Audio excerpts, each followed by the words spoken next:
And we're glad to be with you tonight. I'm Jabari Pruitt. In tonight's top story, one organization is fighting back against poverty right here in Tuscaloosa. WVUA 23's Madison McLean has more. Jabari, Alabama is the nation's fourth poorest state, but one organization is trying to change that. Alabama Possible, a statewide nonprofit organization with a mission to end poverty. Director Christina Scott says the organization wants to change the way people think and talk about poverty. It's really difficult to put yourself into your neighbor's shoes and understand what it's like to live paycheck to paycheck, where you don't know whether you're going to have enough money to buy food. More than 900,000 Alabamians live below the poverty line, including nearly 300,000 under the age of 18. Alabama Possible has partnered with the University of Alabama and Shelton State Community College to inspire Tuscaloosa high schoolers to pursue a college education. But we really want to make sure that students are equipped to pursue the path that they want to and be prepared for the jobs of tomorrow. Scott says community is the key to ending poverty. If we take our culture and our values and our work and put it together and really come together the way Tuscaloosa does on football Saturdays, then I have to be optimistic that we can end poverty in Alabama. Alabama Possible will hold a poverty simulation with United Way of West Alabama on August 25th at the Maccabee Activity Center. Reporting from the studio, Madison McLean, WVUA 23 News. All right, Madison, thank you. Well, the Daughters of the American Revolution and the Sons of the American Revolution hosted a rededication ceremony today. It was held at Capitol Park in downtown Tuscaloosa. The event was to celebrate the rededication of the plaque honoring veterans and patriots of the American Revolution.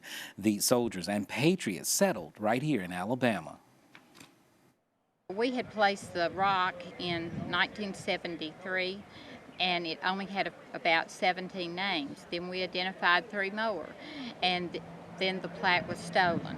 So it's being replaced with a plaque, and we've done some research and have 52 names now. Now, about 150 people attended today's event. In news around the world, the UK is now the first country to leave the European Union. WVUA 23's Justina Benoot spoke with a UK citizen who voted in that referendum. Justina.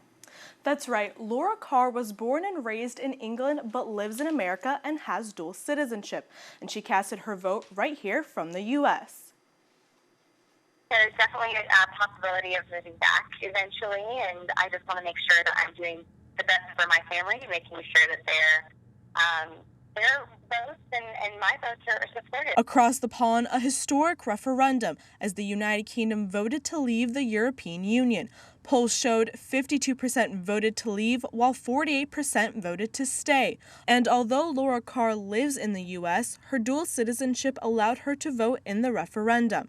She voted to leave the European Union. Here's one reason why. The EU elected officials were not actually elected. They were completely appointed, and they're the people running Europe in Brussels. And nobody knows who they are, and nobody voted for them.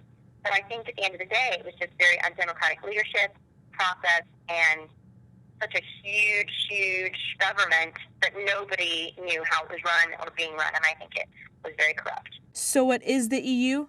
According to BBC, it's an economic and political partnership involving 28 European countries. Founded in the 1950s, it began after World War II to foster economic unity, with the idea that countries that trade together are more likely to avoid going to war with each other. British Prime Minister David Cameron, who fought hard to keep the country in the European Union, said he'll resign before October. President Obama, who favored the UK to stay, spoke with Cameron after the vote. While the UK's relationship with the EU will change, one thing that will not change is the special relationship that exists between our two nations. That will endure. And like Carr, those who voted to leave believe it'll open up a whole new world for their country. I think this is now very exciting to see that global trade deals are now going to be put in place, that the UK can decide. It's now free trade with the rest of the world, and I think it's going to see a lot of success for that. However, following Britain's historic decision, world markets were rocked and raised concerns about trade, travel, and immigration. One thing is certain, the UK will now be sailing solo into uncharted waters. But The UK is now going to be sovereign and able to make its own decision.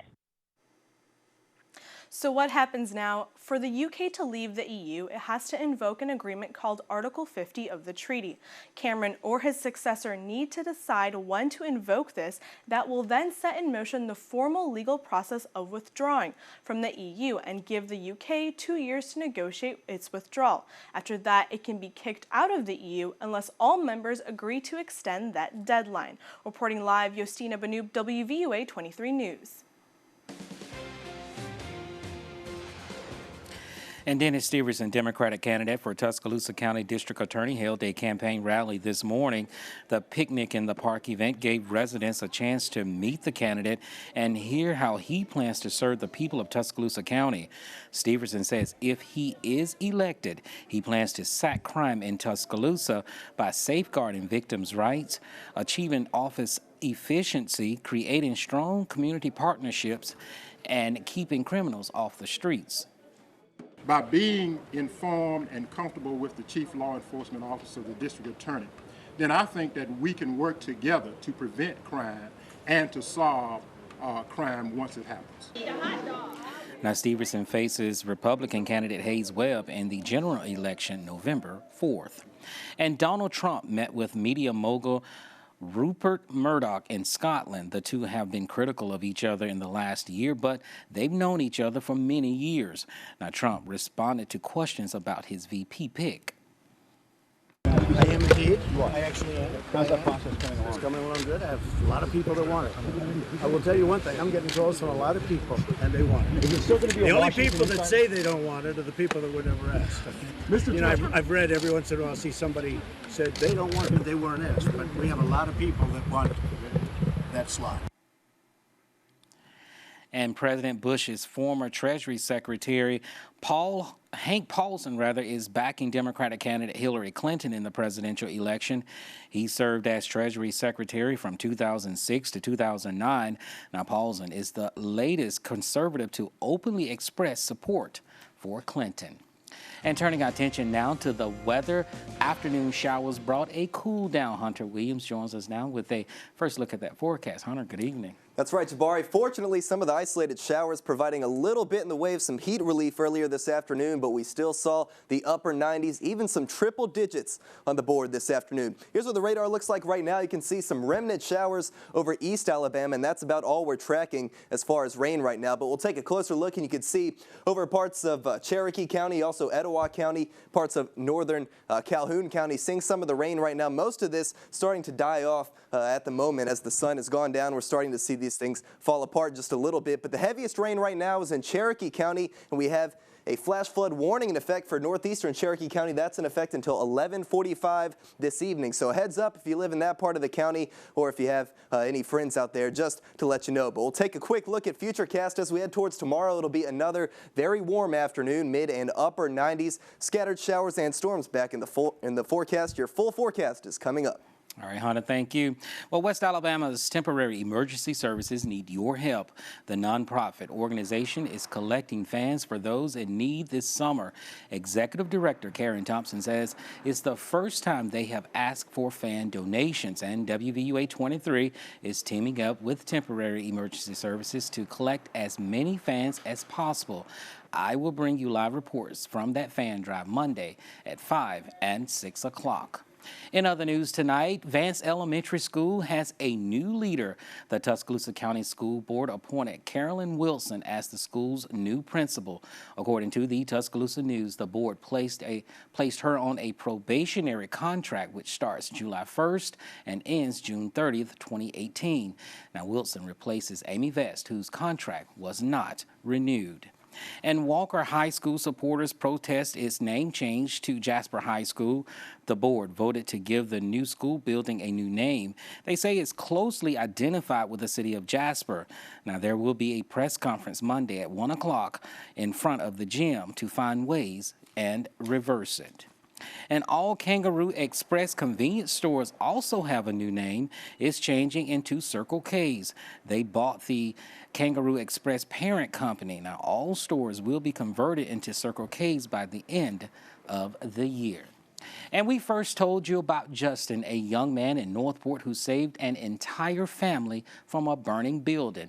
Now, we've learned Governor Robert Bentley will be in Northport Thursday to personally honor Justin. Now, back in March, Justin kicked in the door and saved 9 people from an apartment fire at Knoll Circle. The ceremony will start at noon at Northport City Hall. And still to come on the news at 10, a major lawsuit against Chrysler after one person is killed, and West Virginia is hit hard by one of the deadliest floods in recent years. Stick around. We're coming right back.